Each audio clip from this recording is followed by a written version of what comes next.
Kelinimiz hali endigina 7 oylik kelinchak. Bir martagina homila bo'lgan. 6 haftalikda homila tushib qolgan. Hozir bizga Jizzax viloyatidan kelishgan bu kishilar. Bachadonning bo'ynida yara bor, onkologistga topshir deyishgan bu kishilar bizning oldimizga keldilar. Va kelganlarida biz ko'rdik.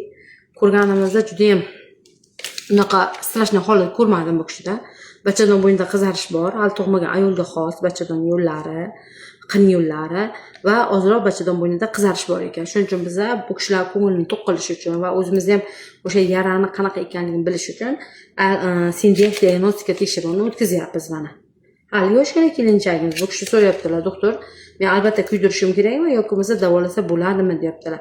Bu kishi endi boshlanishi, ya'ni endi servisit bu yerda. Hozir buni test bilan ham ko'ramiz.